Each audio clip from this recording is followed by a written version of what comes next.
The following program is intended for mature audiences.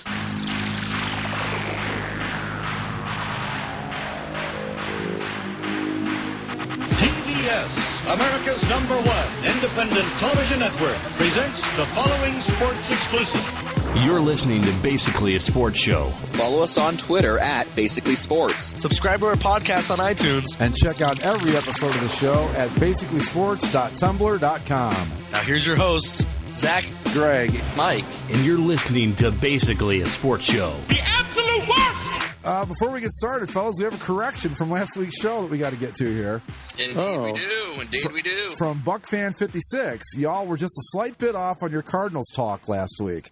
That fucking fly ball didn't happen in 2011, but in 2012, when the Cardinals lost in the National League Championship Series to the only team that reliably and consistently kills the Cardinals in the playoffs, being the, of course, San Francisco Giants. In other words, you're welcome. And then my favorite part, shit, I'm pretty sure I'm becoming a regular Bass listener now. I love that. Good. We're like a fungus. You just, once we're there, you can't get rid of us. I'm not sure that's the word I would choose, but sure. I love all of our listeners. I do. And we've got a lot of people that have been with us from day one. But to convert a guy like Buck fan, I don't know. That just feels really good to me because I'm not saying that our other listeners aren't discerning podcast listeners. They Everyone are. else is shit. And I don't mean it like that, but he's a tougher get, if that makes any sense. So I'm really happy to hear that. That's great. And the game we're referring to, in case you didn't catch last week's show, and if you didn't, well, why not, was the fly ball to left field that was called an infield fly in the Braves-Cardinals playoff game that ended up benefiting the Cardinals greatly. Right, I remember. Yeah. So, with that out of the way, I know what I want to start with, if you guys don't mind. Zach, what the hell was that uniform you sent us today? That's Michigan State. That's Michigan State? Yeah. Michigan State. You're kidding? No, that's Sparty. That's oh my God. For those that haven't seen, Michigan State's new. I have to believe it's an alternate uniform. Oh, I hope so. It's a green top, the traditional Michigan State green, and then in giant neon green letters that literally are cut off by the seams of the shoulders, the word state across the chest. It's very large, and then also big white numbers right below it. The helmet, your traditional Michigan State looking helmet, except for the neon green Sparty on the side of it. And, not to mention the piece de resistance of these whole things, the neon green pants. That go. See, here's why I didn't get that it was Michigan State, because that neon green on the white makes that jersey look navy blue on my phone. Oh, no. No, it's Michigan State. Wow. Well, that's horrible.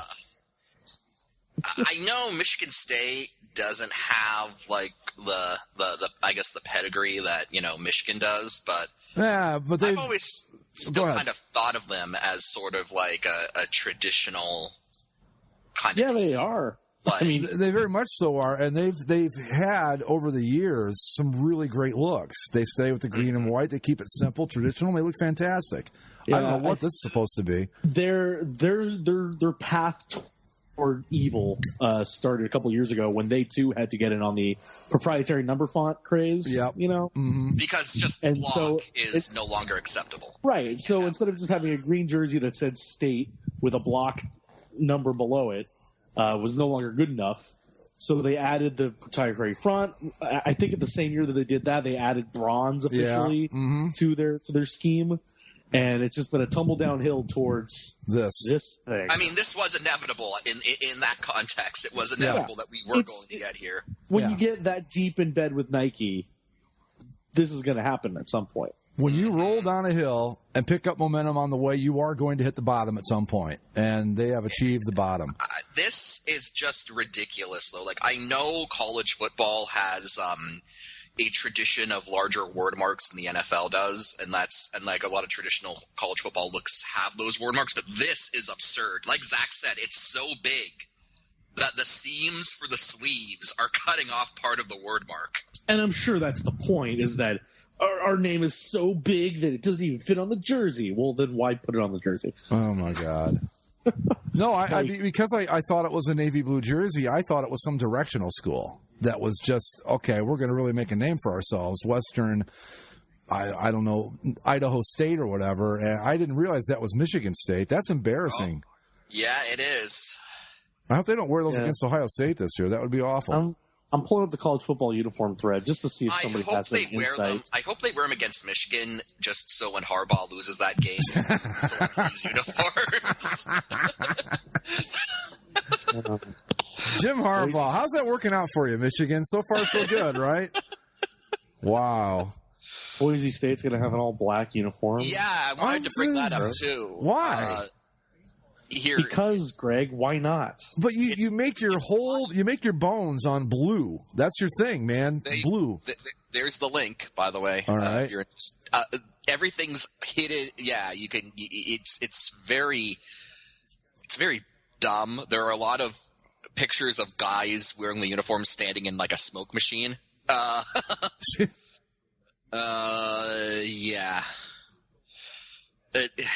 Oh my God. I don't know. Plus, isn't the all black thing? That's way over at this point, right? Yeah, but it's Idaho, so true. It's still like 2009 there. So, you know. Yeah, this is true. I mean, the thing that's to tell you where college football has gone in terms of uniforms, Oregon at this point hasn't done many changes to their uniforms in years. No. They've been pretty much the Oregon look for several years now, and that's pretty impressive on their part. Yeah, because they really kind of started this whole thing, and now I think they're just sitting back and laughing, going, look at what we did. Everybody fell for it. They all fell for the joke, and look at us. We are just laughing our asses off. Yeah. The whole thing looks dumb. Like that is that Michigan State look just looks unbecoming. Somehow this Michigan State uniform hasn't made it to a college football thread. Maybe it was announced weeks ago, and this is just the first in-person look we've gotten of it. But no. Sports Illustrated just ran a story on it, published 4 hours ago. So this is new. Well, college football uniform thread, get up on it. Come on. So you got their normal. I'm going to do it right now. You're going to get a live posting on Bass college football uniform thread. I've got the SI link. Okay. What am I gonna write? I'm just gonna write Sparty. No. Sparty reaches the bottom of the barrel. Yeah. I guess I shouldn't say Oregon hasn't changed. I mean, they're still using those very big numbers on their jerseys. Oh, the ones that you can see from the plane. Yeah. Yeah. The runway numbers. Those numbers have nothing on this word mark. But again, even with Oregon's uniforms, it's just a very big number with a green jersey with their green pants or their yellow pants or their white pants, and then the helmet with the metal wings on it. That's been I remember for a few years now. The first game I saw those uniforms with the big numbers, I was like, there's no way. They look bigger in person than they do in the pictures. They were huge. It was unbelievable. The thing that's weird about them, of course, is that despite them being bigger, they're actually harder to read. When they fold up on the jersey, like when somebody gets tackled, you can't tell what part of the number is supposed to connect to the other part for whatever reason. Yeah, the whole thing. Well, we've talked about it numerous times. The whole thing's gotten way out of hand, and it's just you see some schools are starting to head back to the more traditional route. But I knew we were in trouble when Ohio State started getting into this, and Notre Dame started getting into it, and USC has never done anything like this, have they? USC has never had an alternate jersey. No. Good for them. USC, Texas. No, Texas has done a few things, haven't they? Well, they've only done like throwbacks. Auburn's never done anything like this. Auburn hasn't. Alabama hasn't. Good. Yeah, because you know why USC doesn't mess with the uniform? Because it's perfect. You can't. Anything you do will not be an improvement. The only thing they ever did was, I know they put like that Trojan trim, with like the contiguous line that goes like up and down. It's like a zigzag rectangle sort of thing. Yeah. They put that on the away collar one year, and I think they took it off. There was a time in the 80s too where they switched from the what do they call the stripes, the ones they wear right now, the They're not Northwestern stripes. The over the shoulder. The shoulder stripes, right? They switched to like regular sleeve stripes for a short time. And Marcus Allen wore those. And they also, I think, went to the maroon or whatever they call their color face mask for a bit, Cardinal. But shortly thereafter, they were right back to the way they should look, which is one of the all-time great college football uniforms, if you ask me. Yeah, no, that Auburn uniform hasn't been touched since they changed to it. Auburn, LSU's done some stuff, haven't they? Yeah, LSU's played around with the purple helmet and all that. White helmet, which actually the white helmet looks really good. But it's not. That's not LSU. No. LSU is the white jersey over the gold pants with the gold helmet. Simple as that. And it's got to have that stupid derpy lion that was drawn before graphic design was a thing. I think it was drawn before drawing was a thing. But that's a classic uniform that you just don't mess with. It is so weird to see them when they wear purple because they're kind of like the Cowboys. They don't wear the purple unless I think they do it once a year at home, maybe. Yeah. But other than that, like they never wear it unless they have to. Which is so strange because it's like it's a team and school color. Why would it look weird? But it looks weird because they don't wear it. Yeah, just because you don't see it. Yeah, you see the Cowboys in blue more often than you see LSU wearing the purple jersey. Anyway. God, that Auburn uniform is great, man. That's just so cool. It's just so simple, and it's wonderful because it's like, should we do anything else? It's like, no, it's a blue jersey, and it's got orange and white stripes and white pants, and that's what you need. That's what it is. You get it right, you leave it alone. Simple as that. I don't know what I do. We all know what the issue is, so they can sell more merchandise. Anyway, what else we got for tonight? Well, or should we just wrap it up and go home? I mean, we can talk about future Raiders starting QB Nathan Peterman. Hey, I know that we're not the best prognosticators when it comes to picking games and stuff, but you can't touch us with our predictions on stuff like that.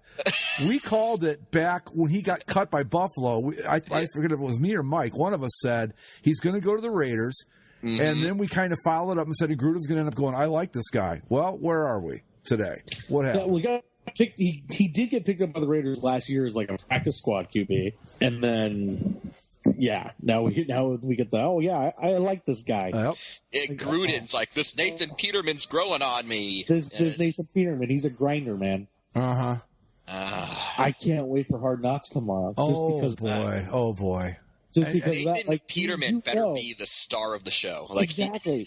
You know that, like, I think maybe Gruden's just playing the game, but you know that with him already putting that out there, he's going to have some sort of focus on Hard Knocks where it's like, can Nathan Peterman redeem his career and make the Raiders starting roster? Yeah. And it's like, he probably is going to do it because despite that they have Derek freaking Carr, Gruden's going to be like, nah, man, Carr's not my guy. It's a Peterman. It's Peterman. They got it through 5 interceptions in 8 minutes last year. Yeah, the guy who, like, what did they figure out? That Aaron Rodgers could throw over 1,200 interceptions on 1,200 consecutive passes. Yeah, and right. He'd still have a better QB rating than Nathan Peterman. like the guy who just the interception machine, like statistically, at least the worst quarterback since the merger, and Gruden's like, that's my guy. Yeah, this David Carr guy, fuck him. Well, we called it. We totally called it, just like we did with that stupid trophy that UConn that UConn tried to that UConn tried to have. You would think that we had inside information the way that thing turned out because it went exactly as we predicted it. Just left it in the parking lot. Stuff we were saying as a joke is what actually happened. So I'm very proud of our record on the offbeat goofy shit. Nobody calls it like we do. No one does. I want to find the redneck in Central Florida who's got that trophy, propping up a car in his front yard. Right. When I get down to this winter, Mike, we will head over that way and go looking for it. It'll be a Bass special. Bass special. Greg and Mike on the road finding the trophy. The civil conflict in search of the civil conflict trophy. We'll make it like an episode of American Pickers or whatever that show is called. Yeah, we'll get a little van and put the logo on the side. Stop interviewing people at the game to see if anyone saw who took it, and everyone will be like, "What trophy?" Right? What are you talking about? Oh God! But wait, there was something called the Civil Conflict Trophy. There was, yeah. Nate Peterman. It's tomorrow night, right? The debut of Hard Knocks. Yeah, it is.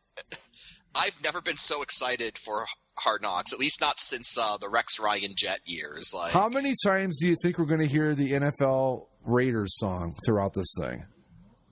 No, it's going to open every episode. You know that, right? It'll probably be in the opening. Absolutely. So. I just don't know, God. Like Gruden, why? You've got you're getting what $100 million to come back and be the Raiders. Like, do you really? You've got a Super Bowl, man. Do you really have to try to prove yourself at this point by making Nathan Peterman into something? I don't get why he came back. Well, I'll go a step further. $100 million. That's why. I know why he came back. I don't know why anyone, even Mark Davis, and I know Mark Davis is not the sharpest tool in the shed, but even Mark Davis, somebody had to sit down and say, look, you're getting a guy he'd been out of the game, 10 years at that point? Somewhere along there? And the whole thing had passed him by. It was so obvious last year. It's obvious now, but it'll be fun to watch because they're going to do all this just to go out and go maybe 5-11 if they're lucky. But you know how this happened. It was, when Gruden had his year with the Raiders, or year or two, however long he was there, he obviously just ingrained himself with Al Davis.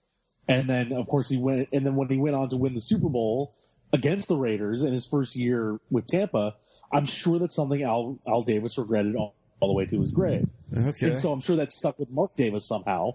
And he said, if I can ever get him back into the Raiders fold, I'll be doing my dad proud or something like that. That sounds about right.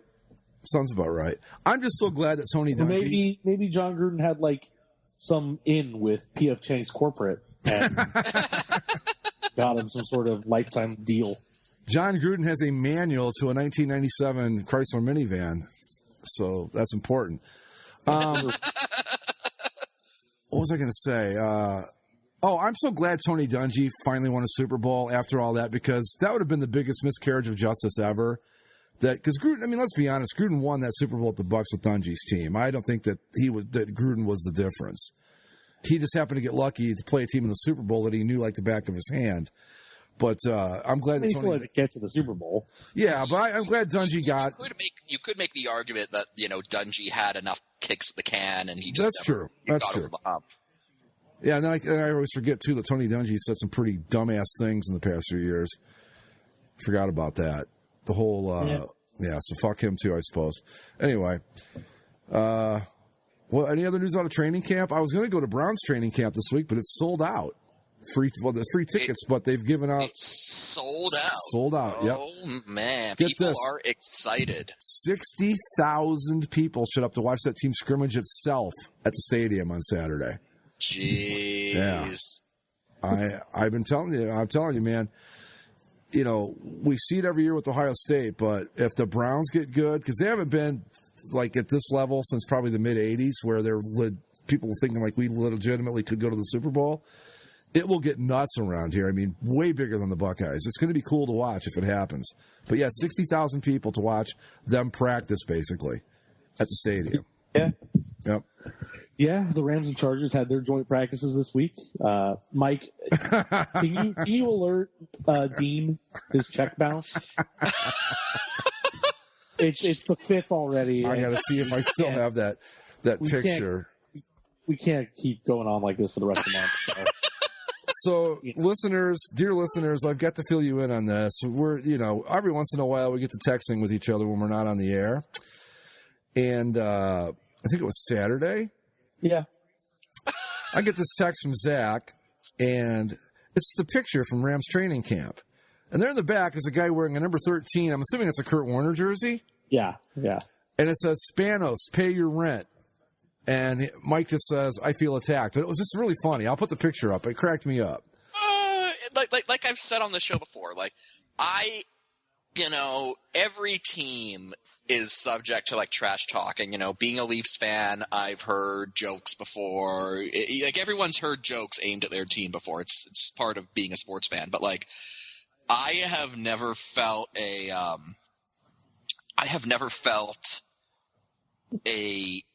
taunt that cut me as deep as pay your rent. Like, it's hard. Like, I'm not gonna lie. It's kind of hard to come back from. Well, where do you go from there? What do you say? Okay. That's all you can do. All you can do is be like, oh, all right. I really hope justice prevails and that team ends up back in San Diego somehow. I know that it's a 1,000,000 to 1 shot at this point, but man, oh man, this is just going to be so bad. Just so bad. I think they should just stay at the rec center. I think that's fun. Just stay at the rec center. Yeah. Look, if you're gonna draw 22,000 a game, do it somewhere with some personality. And not that the new stadium's not gonna have personality, but you're gonna. Well, see, they'll draw more at the new stadium. It'll just be fans of other teams. Yeah, like when the Packers come to town, it's gonna be filled with Packers fans. Or if the Browns. This is another thing that's gonna be fun for you guys to see too. If the Browns do become good, watch how many of their fans start showing up at away games. It's pretty cool. I know that San Diego, back in the day, had one of the biggest Brown backers groups in the whole country. So when the Browns would play out there, the place would just fill up. But yeah, NFL is it's underway. We got our Browns have their first preseason game on Thursday. I'm sure everybody else is getting started too. And I got to admit, I'm kind of excited. Yeah, I know. Training camp ended for the Rams. They closed it this last week because they're going to go play the Cowboys over Hawaii for a game. Oh, that's a tough gig, going to Hawaii. Yeah. I mean, it's right around the corner. I mean, we can't wait, obviously, to return to weekly football nonsense. Football! I'm working on my high school football previews. I mean, the NFL is an asshole, but I can't help but love the game. And the game is horrible. It's dangerous. It hurts people. It's just such a...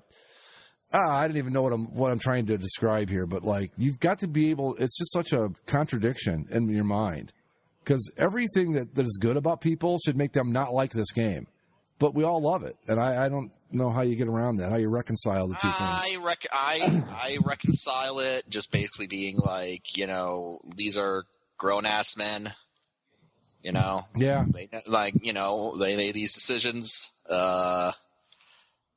Obviously, there's still a lot of work to be done in terms of education and getting the information out there. And the NFL certainly doesn't make that easy with the way that they kind of stymie research. But I think at this point, enough has been gotten out there that most people are at least aware that, football is dangerous. And if grown men who know that are like, you know what, I'm still going to play, the risks are worth it for my career, my livelihood, then I kind of just like, well, I just kind of just go, well, that's their decision as an adult. And really, can you blame a player if you can get in the league and play 5 years? You're vested in the pension plan at that point.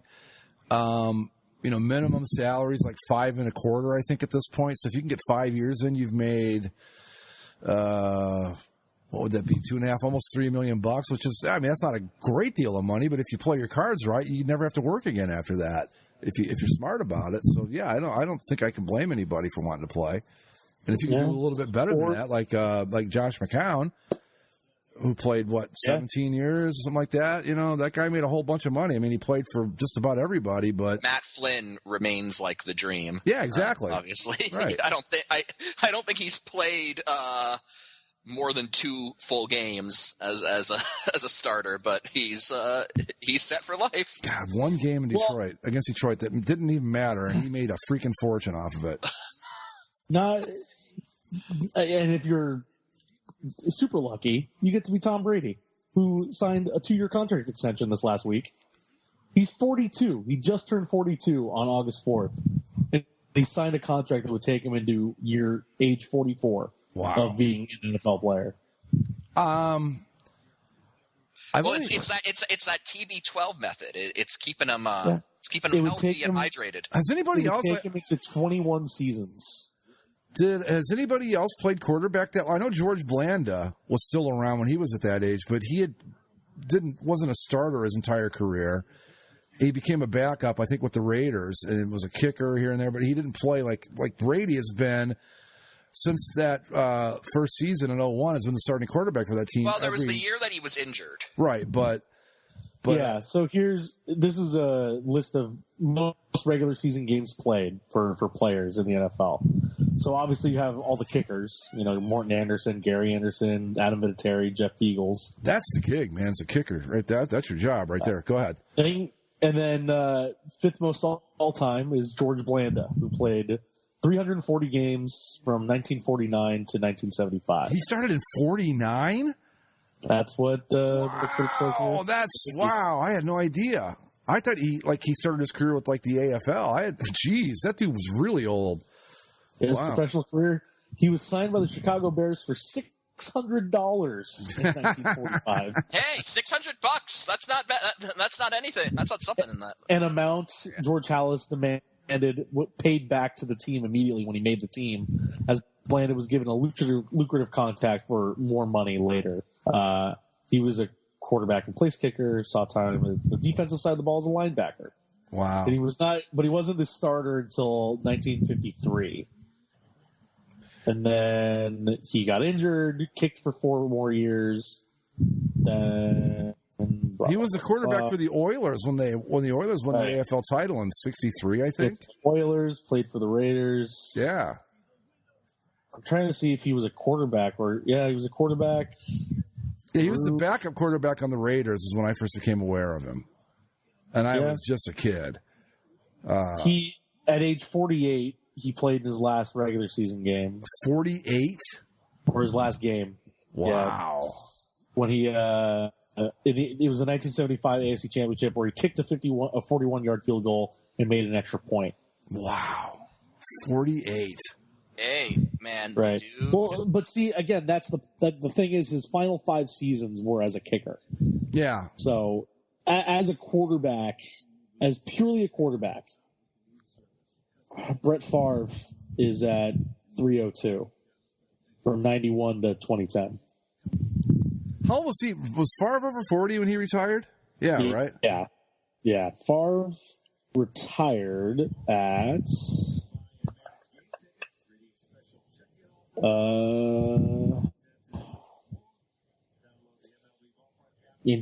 so he retired January 2011, which is 8 years ago. So he'd be 41 when he retired. Yeah, and look, I'm not saying this is going to happen to Brady, but when Favre lost it, he lost it quick. It just went, and that's. Are we going to have this conversation again? No, absolutely not. No, Brady, I think, could play until he's 70, no problem, and he'll be great every year. No, you're not going to get me to go there this year. No way. I'm not doing it. But yeah, Brady is second all time in games played at 269. Wow. Is that overall or just at quarterback?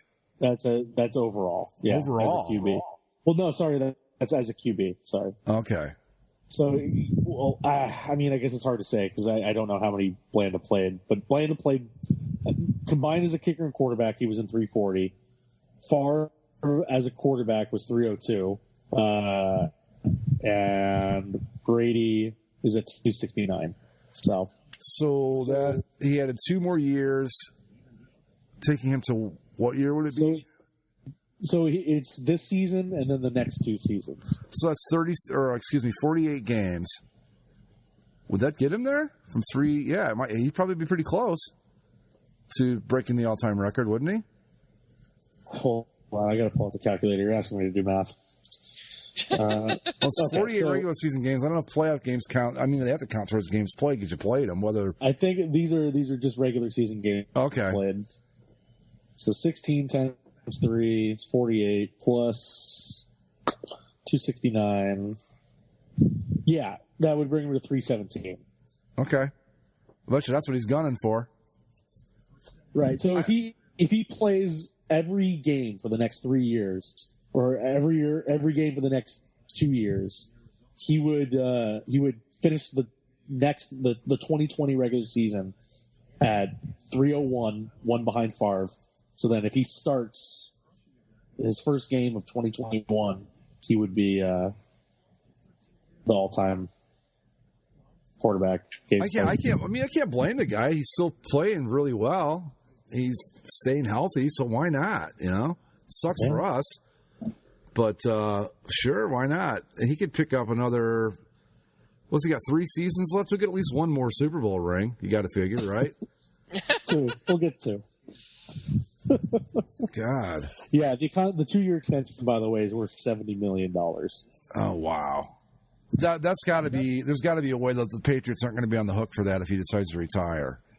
Yeah, because that's a lot of cap money to tie up on a 40-plus-year-old quarterback. I mean, he's no Joe Flacco, who's just hitting his prime. Yeah, well, right. Wait till you see what Flacco does with those Denver Broncos. Isn't that where he ended up? Yeah. But Brady, I guess they also said that the money could be less because Brady actually raised the salary again for this year too. Where basically him and the Patriots have an agreement that should the Patriots need more money to like get a player or something, Brady would say, "Oh yeah, you can take $8 million off my pay. No big deal." Yeah, because how much money? Brady's all about winning. How much money has that guy made at this point? I mean, between his regular salary, endorsements. Oh my God, it's got to be an insane Those amount. TB12 sales, obviously. Dude, and they all got. I don't even know if we could find the answer out to this, but do the players get a cut of merchandise? Like, say, I mean, this is going to be way high, but just to give you an example, like 5%, no matter if their jersey sells 1 or 50, or like does Brady get a bigger cut because he sells more jerseys? You know what I'm saying? Like, does it work that way? I'm curious about that. I wonder how much that has to come in, how much they make from that too, because I know they get. I got to think it's just a certain cut, right? Yeah, I would think that there's some sort of stipulation. Yeah. So Tom Brady's career earnings, as of once he gets paid for the season, will be $235 million. It's not bad. Yeah, he should be okay on that. I think he'll be all right. That's just his NFL money. Plus that model wife of his, she made pretty good money too, right? Yeah, Gisele Bundchen's estimated career earnings so far, $488 million. Damn, doing what? Being a model, man. You get paid that much to be a model? When you're considered one of the best models in the world, yeah. Wow. God, fuck me for being born ugly. Jesus Christ. Well, she gets the modeling deals with, Victoria's Secrets, all the clothing brands. She probably has her own brand at this point, perfumes, whatever. But that's $500 million. Yeah. And she had to make all. I mean, let's be honest about it. I mean, your modeling career, there's a definite window there. She's not going to be making the big bucks. I mean, she probably will, but yeah, when you have no idea like that, you can make money forever. God Almighty, they just got. What do they do for fun? Do they like buy foreign countries and stuff, or what? Tom Brady, the new king of Tanzania. No, he buys. He shuts down all the strawberry farms. What he does. I just don't know. Water mill so he can be hydrated constantly. What does he have against strawberries? Or they a toxin? Yeah, he doesn't like strawberries, the sugar or some nonsense. Well, okay. All right, are strawberries bad for you? For him, I guess. Yeah, they're a big no-no in the TB12 lifestyle method. Oh, I mean, how many people do you know that eat a lot of strawberries to begin with? I mean, it's not something I think of where I go. One is too much, Greg. Yeah, I know. I just can't think of. I don't know anybody where I go, boy, you might want to lay off those strawberries a little bit. I don't recall ever seeing anybody do that. I'm not a big fan. I think of if anybody's binging on strawberries, it's probably better than what they could be binging on. Yeah, I like strawberry Pop-Tarts, frosted ones. That's about it. And that's hardly strawberry. It's chemical stuff. I cannot. You are in so many violations of the TB12 method of higher I believe me. Living. Yeah, I know. I think I'm in. I think I've violated so many things. I couldn't even play baseball anymore. I mean, that's how bad I am. And baseball has no. Just like if you can breathe and walk, that's good enough for them. I mean, yeah, that's true. God, $488 million. I would have never guessed that. I was like 48 million maybe, but not 488. Good Lord. That is crazy. Yeah, isn't it nice to know that Tom Brady makes half as much money as his wife? I think it's funny. I mean, I think it's great, but... Oh, here we go. Deadspin. I got to show you guys this. This is great. Oh, man. I wish we had a visual element to this show. I got to remember to put all the pictures in that we talk about. Here we go. Oh, God, what's this? It's from... oh, yeah, no, that was a billboard that was put up last year. Deadspin. The Raiders. Is that in Vegas? Yeah, it's in Vegas. Oh, it's part of a... I was thinking it was a Hard Knocks ad, but it says the Raiders will be the death of Hard Knocks. Story written today by Ray Ratto of Deadspin. I don't know how it's going to be the death. It sounds like it's going to be the greatest season ever. Yeah, I don't think that the goal is for the people to find it as a comedy, which is what we're going to do. Yeah, but well... I still think we should hate watch it on air tomorrow. Yeah. But that'd be too hard to do. What we should all do is we should DVR it, if we can all do that. And maybe next week on the show, we can sit down and play it and kind of go through it bit by bit. That might be kind of something to try. I mean, I'm all for it because I think it's going to be fucking hilarious. Yeah. I heard that the plan going in is they're going to focus on Gruden, Derek Carr, and who's the receiver they got? Antonio Brown? Yeah, Antonio Brown, right. How is Nate Peterman not the star? Well, he'll be part of it, but the main focus. Yeah, they always have those guys they focus on that like get cut on the final day of camp. Right, he'll be that guy this year. Yeah. Oh God, he's actually going to be the starting quarterback. So, but really, yeah, I look forward to, as the show progresses, Nathan Peterman winning the starting job. Oh my! Derek Carr could get hurt. That could happen. No, I don't even think he's going to get hurt. I think Gruden just thinks that he can make Nathan Peterman like an NFL quality quarterback. If Jon Gruden starts Nathan Peterman over Derek Carr, Roger Goodell has to step in and go, look, enough already. It's like the best for business. Yeah, right. For the good of the game clause, right. For the good of the game, right. It's well, one of the funniest things that I loved about the whole Nathan Peterman thing was one of Gruden's excuses, I guess, to justify what he had said, was he's like, he was the starting quarterback week 1 for Buffalo last year. I take that very seriously. It's like they lost 47-3 or whatever it was. God. They literally had to start the quarterback they wanted to sit all season because Peterman was that bad. Yeah. Oh, yeah, because they had, what's his name, Josh Allen, right? Josh Allen to sit, yeah. Yeah. And then once he threw, 1,800 interceptions, it's like, well. Do you know who the other quarterback for the Raiders is? It's another Bats favorite. The immortal Mike Glennon. Remember him? Oh, yeah. Yeah. Oh, so we've got Derek Carr, Mike Glennon, and Nathan Peterman. Yes. I like to think of Mike Glennon as the poor man's Matt Flynn. Yeah. That is some impressive quarterback depth chart game right there. We ready to talk a little bit of the National Basketball Association? I mean, I do. Before we get into that, just a brief little thing. We won't go into it, but I just wanted to mention it on the show.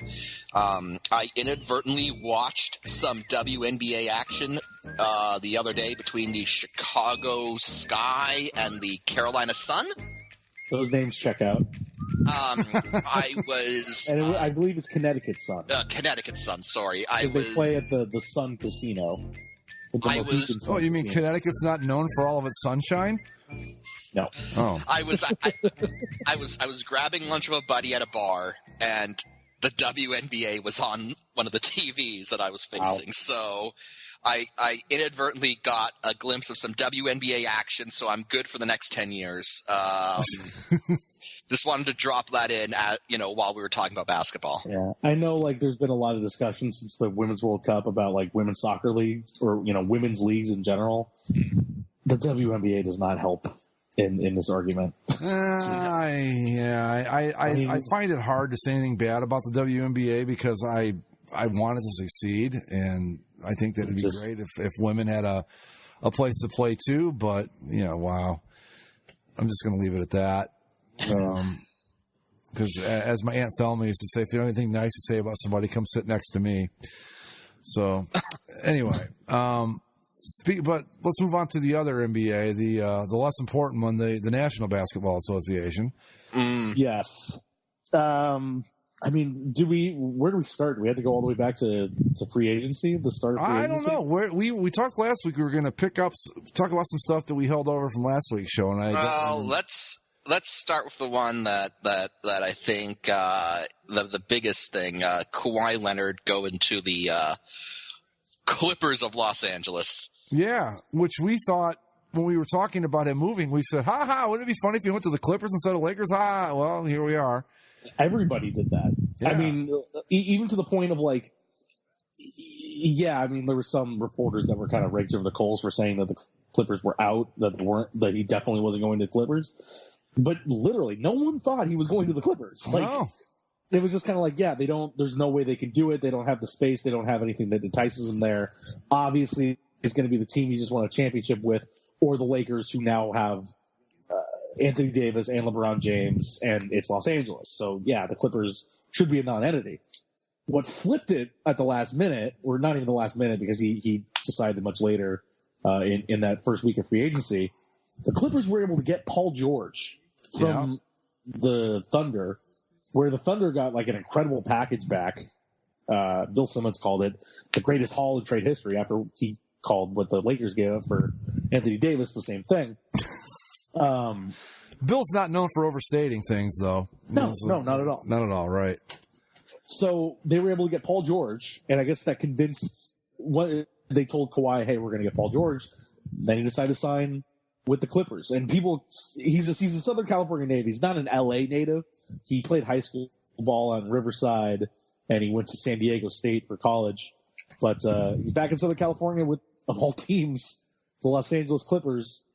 And the NBA has already kind of made it known, it's been leaked out there that the opening night is Lakers Clippers and Christmas Day is Lakers Clippers. Hey, even for the first time since the Clippers got relevant, when they got Blake Griffin and Chris Paul and all that. Mm-hmm. But it still never felt like a true rivalry. This is something where, like, now that the Lakers have been down and they're coming back up, and the Clippers were good last year, and now they've acquired these two great players.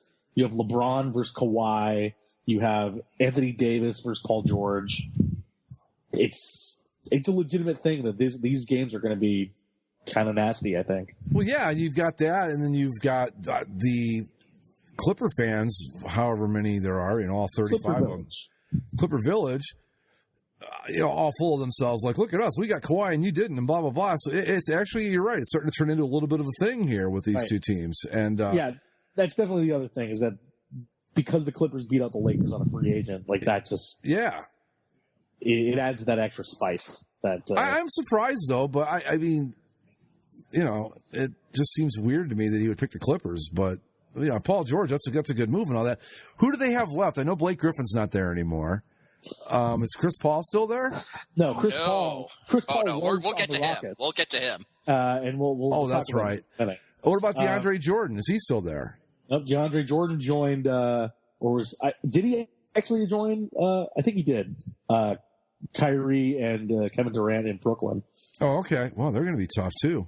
Yeah. So what do the Clippers have? So basically now they've got Paul George and Kawhi and nothing? Well, no, hold on. Let me pull up the roster. The problem with the Clippers is that they're probably going to be guys that you haven't heard of. It was kind of a joke, but like the best player on the Clippers roster was the sixth man of the year 2 years in a row, Lou Williams. Okay. But they've got Kawhi, they've got Paul George. Lou Williams is an impressive scorer. Patrick Beverley at point guard is actually pretty good. Montrezl Harrell is a good energy guy at power forward. And then they've got some, a handful of guys on the bench that are pretty good. Like one guy that the Lakers shouldn't have gotten rid of and did was Ivica Zubac, who they traded to the Clippers. The Clippers. A lot of people are now pegging the Clippers as the championship favorites right now in the NBA, which is over the Warriors, even, huh? Yeah. Well, because the problem with the Warriors is Klay Thompson's going to be coming off an injury, right? And he's not going to start the season because he's coming off an ACL. And then you just got Steph Curry trying to lead the way, and obviously that's still going to be a good team, but they are not the team that they were. They're not the Death Star anymore. No.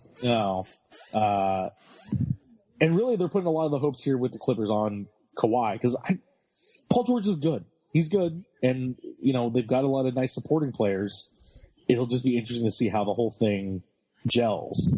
Hey, but you know what? If this, I think we talked about this a couple weeks ago. If the NBA, if it's not a foregone conclusion who's going to be playing in the finals, I'm much more interested in that league than I am the one that it's the Warriors and whoever stumbles their way out of the East every year. Yeah. Well, that's the thing is now the West has at least 4 or 5 teams that are legitimate championship caliber teams on paper, at least, between the Clippers, the Warriors, the Lakers, and the Rockets. It's a crazy top of the West. And then over in the East, now that Kawhi's not going to be with the Raptors anymore, that takes them down. So then who takes their spot? Is it the new look Nets, with Kevin Durant, who won't be there until, February or March or whatever? Is it the Bucks with Giannis? Is it the Sixers with all their talent? But it's interesting. It's wide open. Yeah, it's wide. Yeah, you very can't, wide open. You can't look at the league and go, okay, we know for a fact that this is going to happen, like you could for the last 5-6 years. So that's good. That to me is much more interesting because now you don't know. You can say, well, boy, I'd like to see the Sixers team, a lot of good young talent. Maybe they could do it. I don't know, Mike, if you're Raptors, losing Kawhi, that's a big loss. They're still going to be tough. You've got the whole thing going on in Brooklyn. It could be interesting. Here's the dirty secret about my expectations for the Raptors this upcoming year. I don't care. Okay, fair enough. No. Seriously, I cannot overstate this enough when I say I never thought I would ever see them win an NBA championship. I don't think anybody did. And again, we said it on this show for years when we would lament the NBA and their and the lack of anything kind of resembling intrigue, right? Where it's like, why would you even bother being a Raptors fan? They were one of those teams that was never going to win. They have the fact that they've actually won an NBA title is more than I could ever ask for, and it's why I'm not even mad that Kawhi left. Like Toronto was obviously not a situation he wanted to be in. It wasn't his choice to come here. He still gave it his all, and he wanted a championship. And as a fan, I'm always going to be grateful for that. He's probably going to still go down as the greatest Raptor of all time. So, do they retire his number? Honestly, if they did, I wouldn't be opposed to it. To be perfectly honest, he's there for a year. It's just Look what happened in that year, though. So it's one of those cases where it's like I'm not even mad that he left, and I don't really like it. I don't expect the Raptors to repeat, but the fact that they're not gonna doesn't even bother me. It's just it's fine. I'm not particularly mad. The one thing that I'm confused because I figured that if he wasn't going to stay, he was going to go to the Lakers, and so I'm a bit confused as to why he picked the Clippers. Because okay, sure, they got Paul George, but like you got to think there's more opportunities to win with LeBron and Anthony Davis than apparently his thing was he really didn't want to join a super team. He didn't want to. Yeah. You didn't want to join up with LeBron and them because he's not comfortable in that situation, I guess. He either wants to be the guy or, I don't know. Mm-hmm. It's just, it's so strange. And the other thing was like before before he signed with the Clippers, there was talk of potentially the Thunder trying to work out a trade with Toronto to trade Russell Westbrook and Paul George to Toronto for just a haul of picks and whatnot. Well, and who knows if he would have stayed in Toronto if that was the case too. But I mean, I think Russell Westbrook in Toronto would be more productive than Russell Westbrook in Houston, but we'll get to that. Right. But no, I did hear that too, that apparently what Russell Westbrook and Paul George to the Raptors was something that was being discussed, and the Raptors turned it down, basically being like, you're asking way too much. Right. Again, you could argue it's like, oh, well, if it would have landed if it would have guaranteed that, Kawhi would have stayed, you could say, oh, well, then maybe that would have been worth it. But you just don't know. And you've got to, I don't know, you've got to prepare for your team's whole future. And obviously they didn't think. And here's the thing too. Miami supposedly said the same thing. Because they were trying to trade Russell Westbrook to Miami, and Miami said, nah. But again, to show like what the Thunder were asking for, this is what the Thunder got from the Clippers just for Paul George. Mm-hmm. They got guard Shai Gilgeous-Alexander. Never heard of the guy, sorry. Danilo Gallinari. And then the Clippers' first-round picks in 2022, 2024, 2026, as well as 2 first-round picks from Miami for 2021 and 2023. So essentially, the Thunder got first-round picks they got 5 first-round picks from the Clippers and Heat combined. So basically, for Paul George? Yes. And so that might be the greatest haul of all time. And Oklahoma City also obtained the right to potentially swap first-round picks in 2023 and 2025. Wow. So basically, if Kawhi's leg blows up, this whole thing is sunk. Well, that's the thing, too. Kawhi only signed a 2-year deal. Oh, my. So the Clippers that's why the Clippers are on the clock. They have to win now or next year, or it's done. Because they have no draft picks left. Well, they have no draft picks until 2027. Isn't this deal so perfectly Clippers, though? I mean, think about it. It's like what I said in the thread, on the CCSLC when this whole thing went down. I said, first I was like, I wish wish Kawhi best of luck in LA. I'm grateful for all he did for the Raptors, but it's the Clippers, so I look forward to Kawhi's leg blowing up in the second round and then blowing a 3-1 lead to the Jazz. Yeah. I mean, that's the thing is like the deal is very Clipper-esque too. I mean, you gave up all that for a guy you've got to get Paul George and to play with a guy that you've got signed for 2 years. That's it. It's not like Kawhi signed like a 10-year deal where you go, okay, we can work this. We've got a foundation to build with here. It's like, nope. Yeah, you got to do it right now. Clippers is they didn't trade guys that were important on the roster necessarily. I mean, Gallinari is a good player, but you can live without him, especially when you get Kawhi and Paul George. But they mortgage the future to win right friggin' now. Yeah, and this is also at a time where the Clippers are trying to garner support to get this arena thing done in Inglewood, which still doesn't make any damn sense when you're building down the street from the Forum, because all you're going to do is split concert dates at best now when you're not playing basketball games. Well, my whole thing, incredibly stupid. My whole thing, if we can talk about that for a moment, is that and we've talked about it on the show before, that when it comes to basketball, LA is always going to be Lakers town, and that the only way that the Clippers will manage to upstage the Lakers is when the Clippers are good and the Lakers suck. And even then, there's probably still more intrigue about the Lakers than there is the Clippers.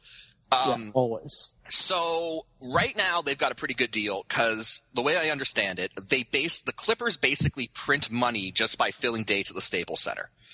And they don't get the highest percentage on concessions or box seat revenue, but they still make money enough that even when they sucked and were an afterthought, they were still profitable as just because the way that their lease works, they make a lot of money just by filling dates. That's why Donald Stern just sat courtside and collected checks. Never felt like Clippers worth a damn. So, okay. I mean, at least what's his name? Steve Ballmer's trying.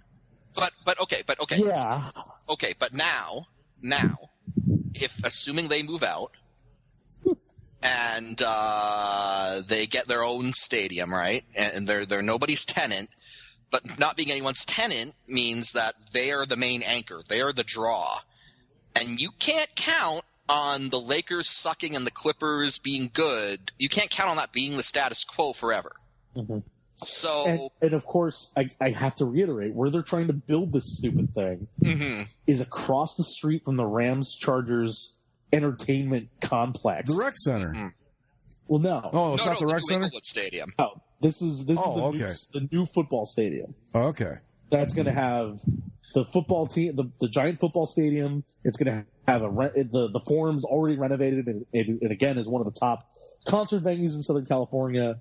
Because now you're just going to be adding another arena into the mix. So they already have the Staples Center and the Pond, and then the Forum. Not to mention the various other amphitheaters across Southern California. So now you're putting this in the mix too. So what happens when the Clippers are no longer when the Clippers can no longer have any sort of advantage over the Lakers? Let's say they're both equally good, or let's say they're both equally bad, or let's say the Lakers are good and the Clippers are bad. In those situations, are the Clippers enough of a draw to anchor a stadium on their own? No.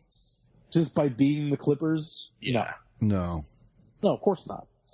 No, and my thing is that if you're doing okay, making money, playing at the Staples Center, why would you mess that up? I mean, I know it's not your arena, but because they don't like seeing the Lakers championship banners. It's well, mean. Then put a few of your own up there. They don't have any. That's what I'm saying. They won a division one time and refused to hang it. Well, I don't blame them on that. I mean, that would have looked pathetic up there with all those. That's kind of worse if you have all these Lakers championship banners and then one like Pacific Division championship right. somewhere. They finally win a thing that is deemed banner worthy by some franchises, and they say, nah. Like all of this continues to back up. Like the Clippers had the chance to move to the Pond back in the 90s and just be. They could have still. Right, they wouldn't have changed the name. They'd still be the LA Clippers, the same way that the Rams didn't change their name. But they would have had their own geographic area to kind of say, no, this is ours, and we're going to fight against. We're the OC team. Yeah, and really, as much as I became a big Laker fan when Kobe and Shaq went on the run, had the Clippers moved down here in '95 or whatever, probably would have got me, and I probably would have signed up for the life of masochism that is being a Clipper fan. and I would hate myself every day for it, just looking at the Lakers win. But like, I just you and Lights Out would be the yeah. Like Clippers Nation could have doubled in size, Zach. Just think about that. Part of me wants to see the Clippers this humongous gamble pay off in some way. But they're still the Clippers. Right. They're still the Clippers, so I'm telling you. What's gonna happen? Kawhi's leg's going to blow up, and they're going to blow a 3-1 second-round series lead to the Utah Jazz, and that'll be that. And then the Clippers won't have any draft picks until 2045. That's what I'm saying, man. That even if this succeeds, and it might, but even if it succeeds, it's still got Clippers written all over it because of what they gave up to get it. Well, and again, because it's the Clippers, they didn't choose to go all in on a time where they said, "Hey, the conference is down. We have a chance to make." No, you've got the Finals. Lakers and the Warriors. Yeah, yes, the Super Warriors have been dissolved, but the Warriors are still finals worthy. The Lakers are a finals worthy team. The Rockets are a finals worthy team, and you keep throwing out there the Utah Jazz. They're not a half bad team either. They're not half bad, and who knows what the Rockets are going to be. Oh, and let's not forget, the Nuggets actually were a damn good team last year. Nuggets, hell, the Blazers made the West Finals. Blazers. Right, so it's the West is kind of stacked. The West is kind of stacked. Like this is okay. Clips. All right. Well, let's move on to another team here. My favorite team, Rockets, because the Rockets the plans. What? The Rockets and the plan. The plan. Let's talk about the Rockets because I got a question, Zach. I've got a question about the Rockets for you. Yeah. Who's going to take the last shot? Oh my God. I literally cannot wait for that fight. The game is going to end with Russell Westbrook and James Harden just holding the ball together. Wrestling at mid-court, trying to take it away from each other. Meanwhile, the other team's just standing around going like, what? Yeah. So yes, the Russell Westbrook. So once they traded, the Thunder traded Paul George, it's like, okay, there's no reason to keep Russ around at all. Not that they had any reason, because they were trying to shop them both, as we said, to Toronto. Mm-hmm. So they trade Westbrook to the Rockets. Let me pull up the full trade here. The big piece that of course goes back is Chris Paul. Chris Paul to the Thunder, yeah. Who incidentally played in Oklahoma City, essentially paved the way for the Thunder to exist by playing there with the Hornets. The post-Katrina Hornets, yeah. Oh wow, I forgot about that. Yeah. So now you have Russell Westbrook, the greatest one-on-one player in the league, maybe. He's a guy that likes to have the ball in his hand, is constantly playing for triple-doubles and triple-doubles only, because screw his teammates if it matters to him getting a triple-double. Mm-hmm. Triple-doubles are pretty elite, though, Zach. Oh, by the way, this is the full trade from the Rockets. So the Rockets trade Chris Paul and first-round pick in 2024, first-round pick in 2026, and potential pick swaps in 2021 and 2025. So the Rockets, so the Thunder, by the way, are just loaded with picks. It should be. The Thunder have 7 first-round picks. Wow. For 2 trades. And then 4 potential pick swaps. How much of this do you think does not happen if everybody doesn't know that the Warriors are, not alive anymore? That's part of it. Yeah. Because everybody in the West says, okay, we got to take our shot. I just made fun of the Clippers for doing the same thing, but like, it's the problem becomes when 4 teams say, all right, got to take our shot. Maybe there's a chance that all 4 of those shots don't fall. Oh, sure. All 4 of those shots don't work, or at the very least, 3 of them don't. None of them don't work, and we end up with Western Conference champion Denver Nuggets or something. Or the Trailblazers, maybe. Yeah. Or hell, the Warriors go ahead and do it again. Right. The Warriors do. Yeah. But again, what I just find interesting about this is that I think failing to beat the Warriors year after year broke the Rockets. And in their madness, they did this. Again, I'm echoing Zach here. I don't see how this works out. Harden and Westbrook, no. Russell Westbrook is better than Chris Paul. That's. I think the Rockets, in theory, made an upgrade. Are a better team by upgrading. Yeah. But again, when it comes to the flow of a game, I don't.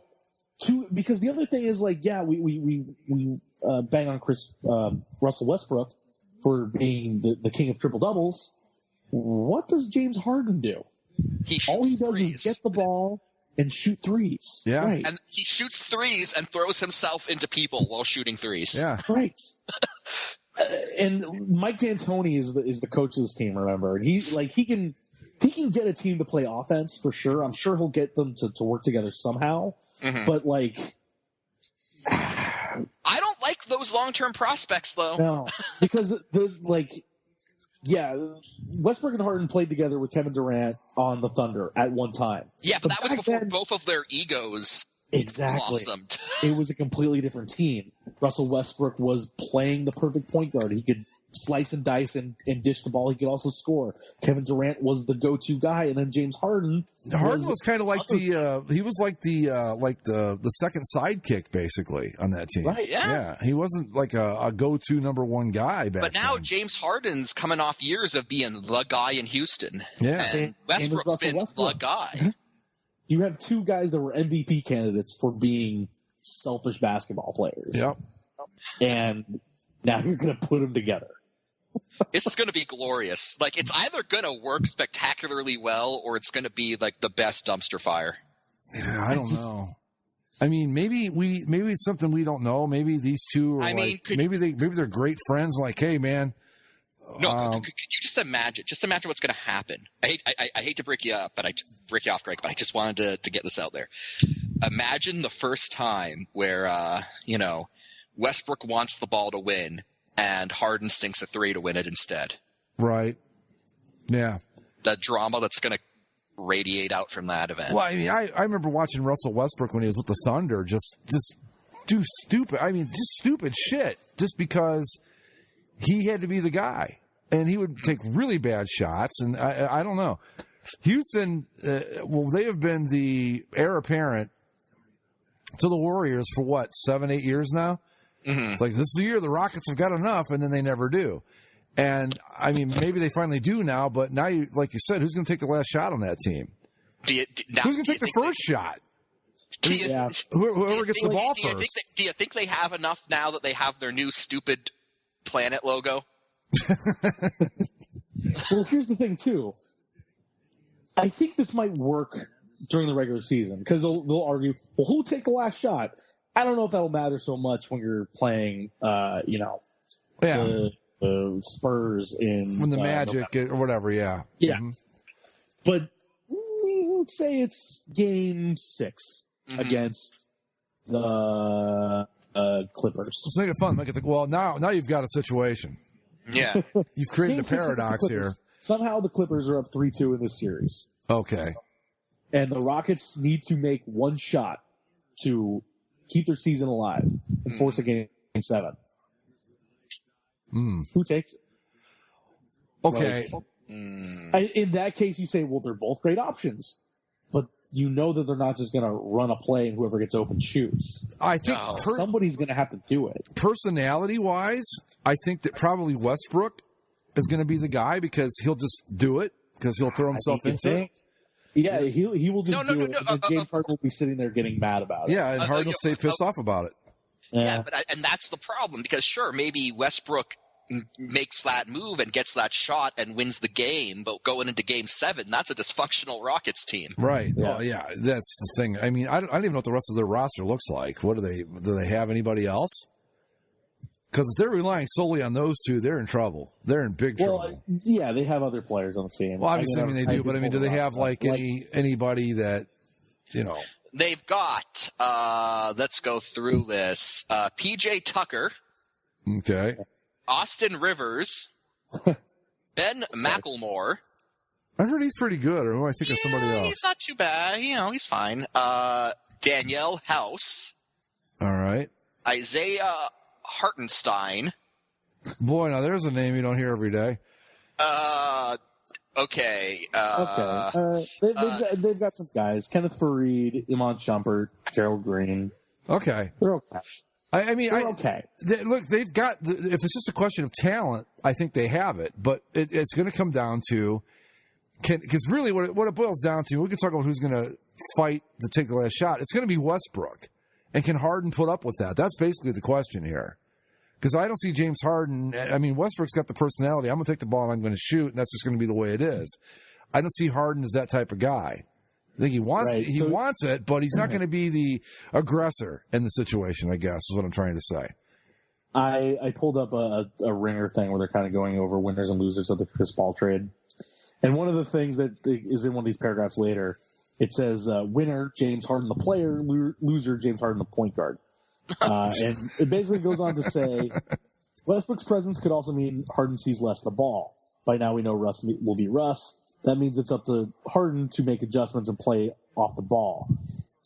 in theory, Westbrook's driving kick game should open up space and shots for Harden. But will Harden be okay with not getting the ball and waiting 20 seconds to sidestep into a three-pointer? Right. Yeah. It'll be interesting. I think it's so hard, like, for a guy to go from demanding the ball every time they went up the floor and controlling the game via him to then try to facilitate the new guy. Yeah, that's what I mean. And this isn't just any new guy. It's Russell Westbrook. Yeah. Who, ball hog. If you look up the definition of ball hog, his picture's next to it. I mean, that's the guy. I mean, I guess it is kind of a knock, but that's just the way he is. And and that's the thing too.